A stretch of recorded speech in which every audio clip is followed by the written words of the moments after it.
All right, so got a little bit of a drive this morning, so I'll do another video.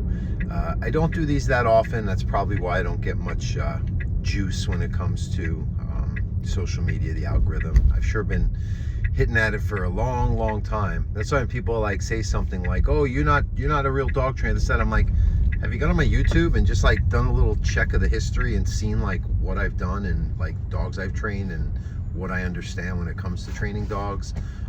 Anyone who says things like that, like, again, we live in a world where even if you put factual evidence in front of people, their cognitive dissonance or confirmation bias, whatever psychological deficiencies they possess, get in the way of that. So you can't win with people. You're going to get people who think rationally, are open-minded, are curious, are not driven by their ego 24/7, so they can actually realize that maybe I have a lot to learn. Even when it comes to dog training, if there's people who have proven a track record and an ability or an understanding of things beyond mine, I'm going to open my mind and learn. If anything, it's going to improve me and help the dogs I work with, right? So what's the harm in that? What I find is people who have issue with real training are like the opposite mindset. They're very close-minded. What they feel is all that matters.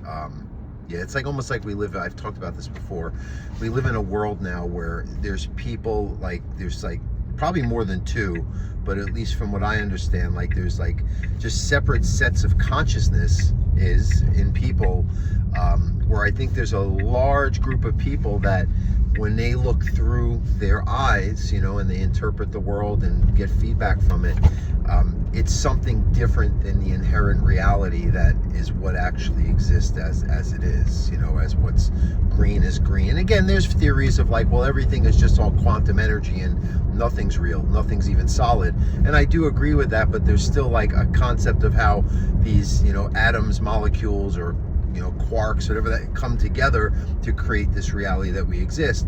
But a lot of people, especially when it comes to both their own sense of self and just reality and animals and all types of interpretations, are completely based on what their feelings create a mind's eye to what they see or think. And then there's a lot of people who collectively will kind of circle the wagons around that, because it's like, hey, if you don't tell anyone, I won't tell anyone. Let's do this. I'm gonna park here. Let's go here. I have a park here. How nice. I got some time to kill, and I don't want to sit in traffic much longer, so I'd rather wait it out. So that's LA. You got to kind of time your driving. We end up with take my dogs with me. I'll take a little stroll with them. But yeah, yeah, you won't hear all the beepers and bells on this. I have this self-driving here on my Tesla. Not bragging, just narrating. And there's a lot of like things I can't turn off when it's in automatic mode, like the signal clickers and beeps, and so this will be better. But yeah, this is the reality. Dogs,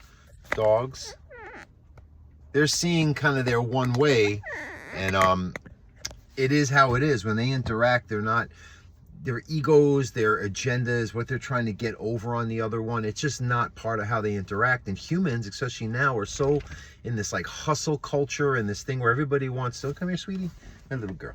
Yeah, you enjoy me. I love you so much.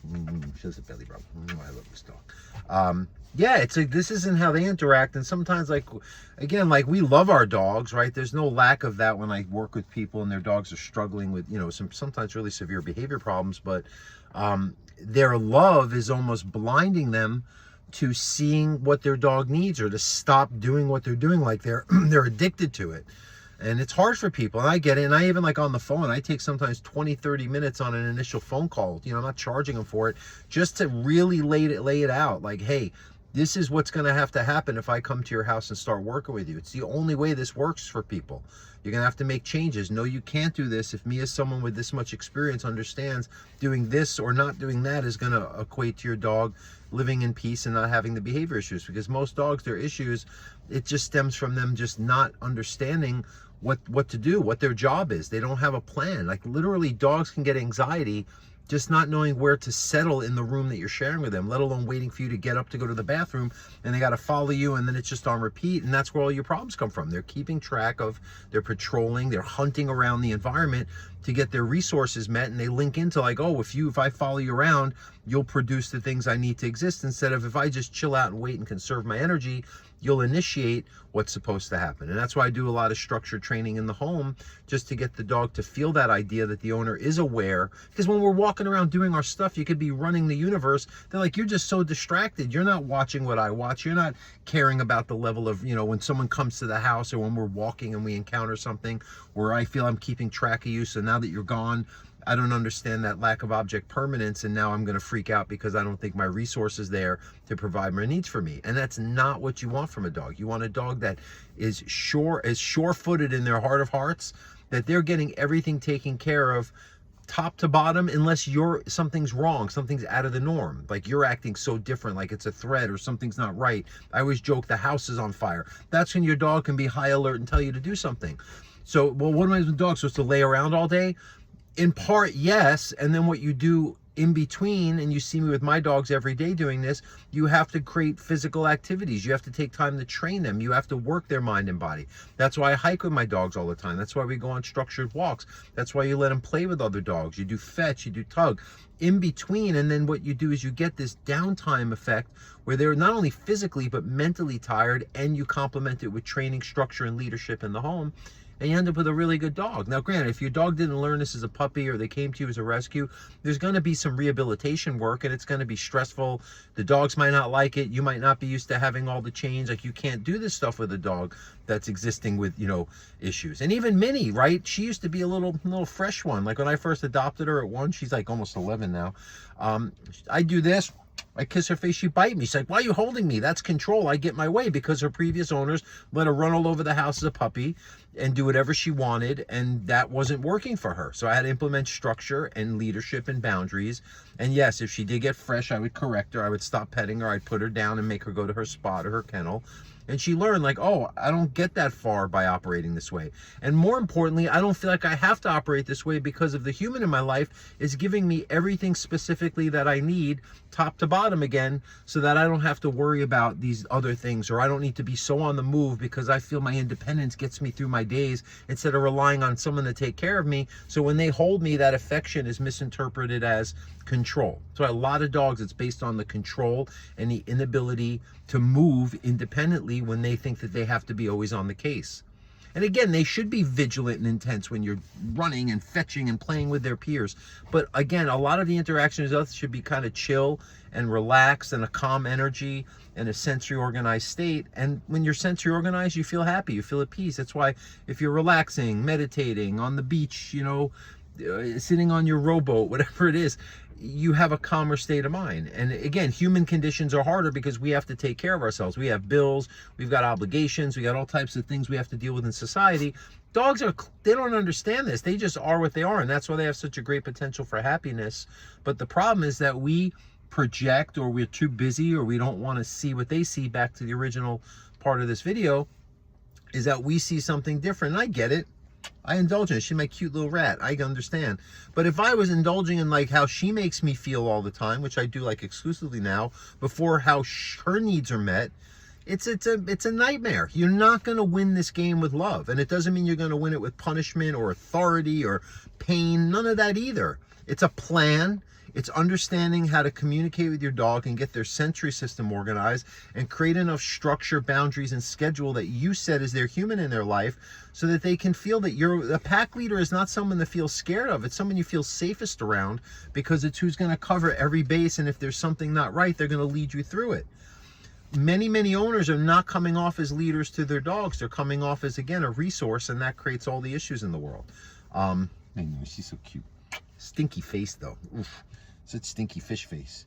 She got about a month ago, she got a dental check. They said she looks okay, but she might just need like a surface cleaning. We don't have to extract. She extracted about 3 years ago, this poor girl. I won't open her mouth, but she got it was 16 teeth got removed. She's fine. She doesn't know. Sometimes you'll see her little tongue stick out the front. They were just getting so rotten no matter what you do. These little dogs, sometimes that's just part of the issue. But she's still very happy, healthy. Her only downside is a little stinky breath. Otherwise, she's perfect. But yeah, I'm saying, like, I'm just here snuggling my little doggy here, my little cutie face, kissing on her. But some people, that ship sailed. You just really can't do that for a while. No, your dog can't be on the furniture. No, your dog can't snuggle with you in the bed, because all your training gets undone. Just like if you're someone trying to stop a habit, and your drinking problem, let's say, and it's like, well, I'll just have like one drink once in a while. You can't do that if you have a real problem with that. You have to just stop completely. And now maybe you go enough time, it gets easy for you to maintain that control, or you rewire yourself where it's not such a need or an issue, then maybe you can get that. From what I've heard, my brother specializes in this stuff. He's a psychologist. You kind of can't do it. I understand. I have this issue with sugar. I really try to stop, and I've stopped other things, right? I'm not perfect myself, but sugar is just something I just can't. I think about it, and then my body just like starts finding it. It's like, you know what, and when I start even a little bit, even like, oh, I'll have honey. Nope, right down the sugar alley again. So I got to just cut the shit out and just stop. It's better for me, but also if I'm going to really get myself in the clear of not really craving sugar like every week after I stop for a short period of time, I got to stop for the long haul. Dogs are not worse off. It's not punishments. I don't understand people say punishment and aversive training. Nothing I do makes dogs unhappy. It just makes them calmer and feel safer. It's just it bothers me, not because owners, I'm on their side, right? I'm working with owners on this. And again, by the time someone hires me, most of them have either heard enough on the phone, seen enough of what I do online, because there is a lot online, even if it's not always found. And they say, okay, I know what I'm getting into. It's like a personal trainer who's not going to go through the motions. He's going to hold me accountable and make me do the work. And he's also going to show me how my dogs do listen when he's handling and communicating and demonstrating what we need to do. So my dogs have the potential, and I don't want to be right. I just want to be of service to my clients. But it's like, look, your dogs listen differently when I'm standing there. What is that? Why is it when you come to our group class and they're in a pack, they're perfect, but you struggle at home and on your neighborhood walks when you're alone with your dog?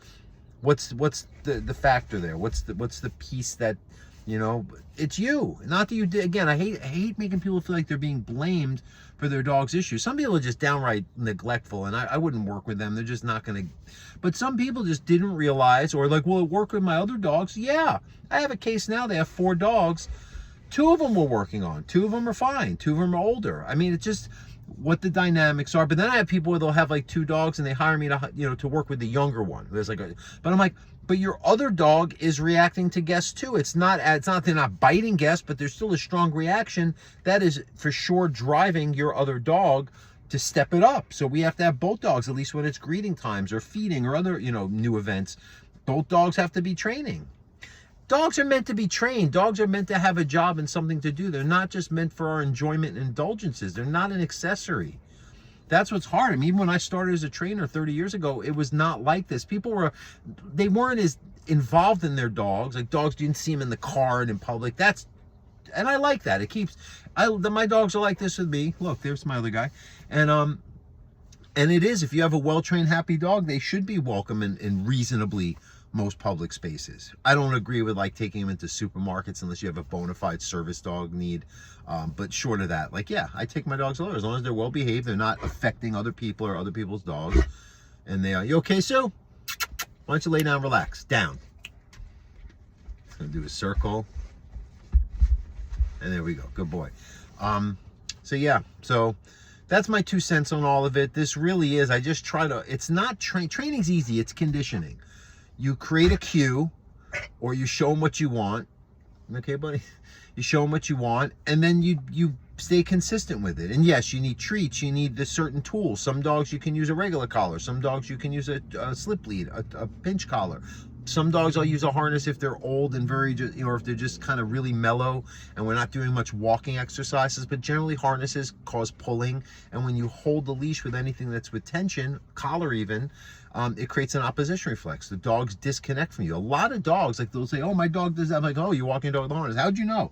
Because what you described only happens with a dog that's walked on a harness. Like, it's just, it wouldn't happen even with like a regular collar, because you're steering them. That's why dogs bite each other here behind the ears. They're trying to kind of get in front of the other dog and angle their position, and they just go back and forth because that's how they play. But it's still symbolic for positioning in a pack, and they're still competing for dominance. They just do it for play, like it's their own thing. So you okay, buddy? Let me get him a drink. So anyway, that's my piece. Thank you so much for anyone that does listen or takes the time to regard this. Definitely please share, subscribe, like, all that. Give me feedback. And also, I'm going to be at the Iacp conference. I'm going to be one of the guest speakers. I think it's like the end of August, middle of August. But it's the International Association of Canine Professionals. It's going to be in Newport Beach, California. So I'll be there. I'll be there for the conference too. Believe it or not, I have a few dog trainer friends that I would like to meet in person or connect with. And then there's some people who, I'm gonna see you. I'm one of the guest speakers with you, and you never regarded anything I do, even though I big up so many of my peers. That's fine, but I'm not gonna like try to be friends with some of these people that were like never supportive of my deal. Although I'll give them this, I'll say this. I don't want to sound resentful. When I had my show, The Untrainables, so many people were coming out of the woodwork and trying to, hitch onto my wagon, thought I was the greatest thing because they saw like, oh, I could potentially help them. And it just, the Untrainables was great, but these things kind of fizzle out. And I didn't really get popular on social media. That's fine. I didn't go about it the right way, I guess, or it's just not my personality. I don't know. I think I have good information to share. I think I can be funny sometimes. I don't know. I think my dogs are cute. They get a lot of these guys, her and him, get all types of juice on Facebook and social media. But yeah, me, so what? So be it. But again, like a lot of my peers, like it's like you think I don't remember? Like everyone thought I was so great, and then as soon as they see there was no second season of The Untrainables, they're like, boo, they go away. And then they don't even, but again, a lot of these people, I share their stuff, I like them, I comment on them, and I'm not looking for it to be like, we're not keeping track, we're not, it's not like, oh, tick for tack, but it is like, respect for someone who might have been doing this like twice as long as you, and because you got popular on social media, you think you know better. If anything, I'm in the real world every day seeing real clients. I'm in their homes out in the world with them, and a lot of these trainers are just putting on the camera. It's weird. Anyway, I'll see you at the conference, right? I'm curious to see how many of them actually come into my talk that I'm giving, and how many start acting nice when they actually see me in person. I've always been a lone wolf in this, but I do have some dog trainer friends. It's just very kind of selective and pick and choose. Anyway, enough of that rant. Anyway, thank you. Have a great day.